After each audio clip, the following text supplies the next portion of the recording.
Today, we have a live studio audience, and we're going to be with an audience again tomorrow. You don't want to miss tomorrow's program. I'm going to introduce you to a few people over the next couple of days that are answering the call of courage.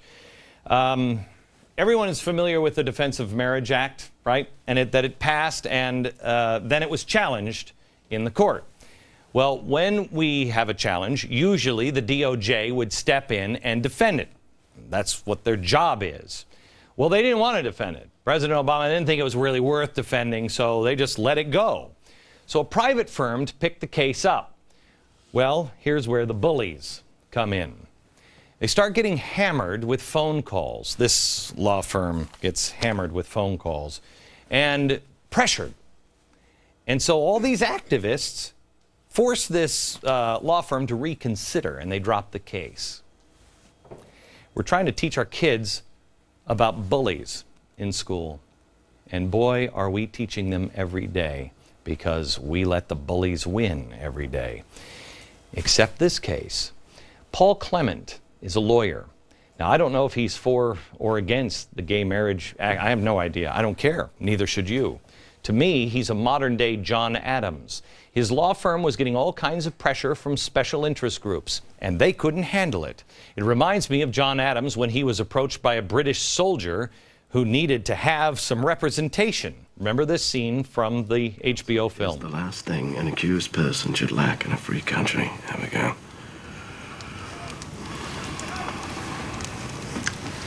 Then accept it. But will I be condemned for it? They will say you are the Crown's man. I care not for malicious tongues on either side. What is the difference between John Adams and Paul Clement? I really don't think there is one. Again, I don't know the guy if he supports gay marriage or doesn't. But let me take you to the hairy back guy. Remember this guy that plotted 9/11? Okay, the hairy back guy. Man, if it was me, I'd have him. I would have what do you call that? Duct tape. And I'd just be ripping it off his back all the time.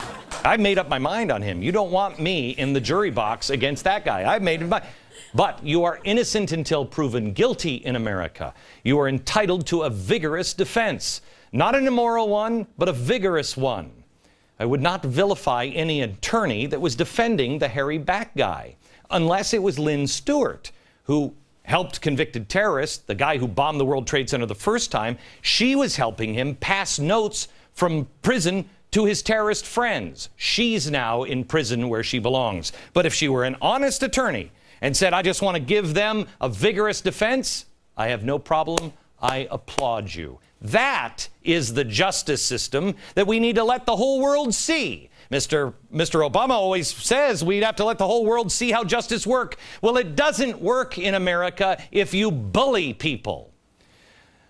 But Clement's law firm caved under pressure when things got a little bit too uncomfortable. Well, I hope they go out of business, quite frankly. Clement said, to be clear, I take this step not because of strongly held views about the statute. I resign out of the firmly held belief that representation should not be abandoned because the client's legal position is extremely unpopular in certain quarters. Defending unpopular positions is what lawyers do. The adversary system of justice depends on it, especially in cases where the passions run high. Efforts to delegitimize any representation for one side of a legal controversy are a profound threat to the rule of law. We don't have people calling up, and do we expect them or respect them when they're defending a crack dealer? I would say the same thing. They must have good, vigorous legal defense.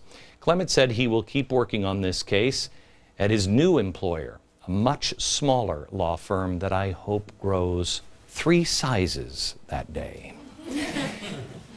My point is, personal courage is going to be required. And just like this example today, you must be prepared to lose everything, your pension, your job.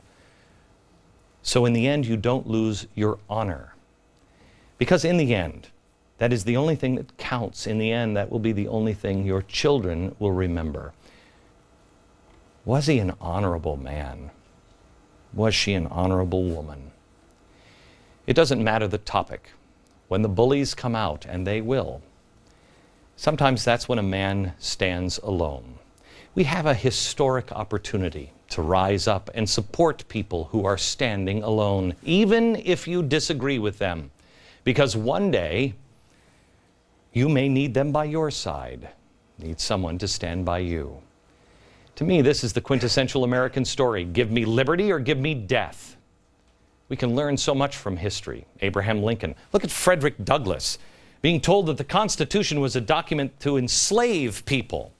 His answer was unbelievable. When's the last time, if ever, you actually read his response? It is such an epic takedown. You'll read and go, oh my gosh. At one point in the middle of it, he just says, so enough of the 3/5 clause, let's move on. I mean, it's an epic takedown. It wasn't a popular stance, but he did it because he believed it was right. You can see that at glennbeck.com. Go there now and read it. Share it with your kids. Tell them the story. We've had these examples with MLK. His house was bombed because he supported the Montgomery bus boycott, but he continued to preach nonviolence. Bobby Kennedy, who stood up to the unions in the 1950s. We have heroes in America everywhere, dotting our history. But I think our first American hero on this front may be John Adams. The question is, we have them all throughout history. The real question is, will America have them in the future? Back in a minute.